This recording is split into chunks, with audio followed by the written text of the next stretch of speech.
Hey there, fellow Finlit fanatics. Brian Page here, thrilled to introduce the new next-gen personal finance game, Build Your Stacks. I'm going to give you 10 teacher tips in under 3 minutes, and I'm going to explain what I suggest to do before you play, while you play, and after you play. Before you play, I strongly suggest that you play the game yourself and then peruse through the next-gen teacher handout and determine what you think you should share with students before they play. When you play is obviously up to you. One idea is to play as a capstone project at the end of an investing unit. Another idea is to play multiple times throughout the unit to conclude more specific lessons over, let's say, stocks or bonds or index funds, or you could obviously kick off the investing unit like I did by playing the game.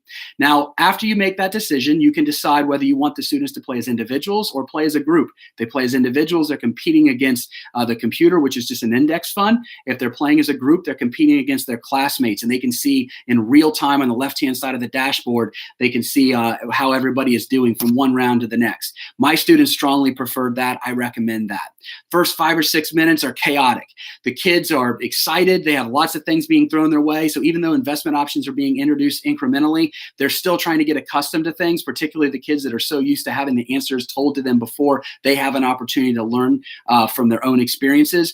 And then all of a sudden, 7 or 8 minutes in, you're going to start to see the kids really get it and start to get so excited where I had students literally jumping out of their seats.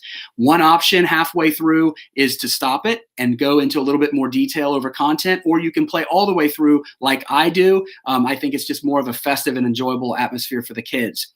It's important to note that if you do play as a group, that the game is going to pause every time there's a micro lesson for 15, 30 seconds, however long it takes for all of the students to complete the lesson. Once all of the students have completed it, the game automatically unpauses.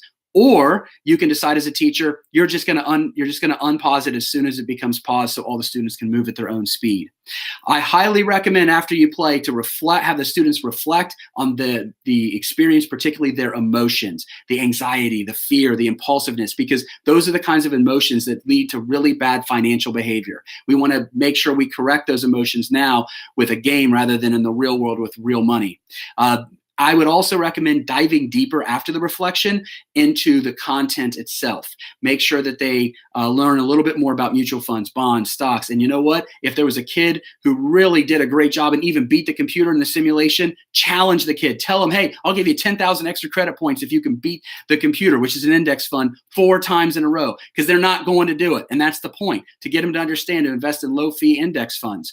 And finally, after they experience all of these things and they've learned from playing, they've learned from you, have them build a strategy to play again and see if they can do a better job than they did the last time. When you're done playing, please share your ideas and maybe your little wrinkles on the Finlit Fanatics Facebook page so I can learn from you and others can learn from you. You can find that Facebook page on the Next Gen Personal Finance website. Enjoy the game.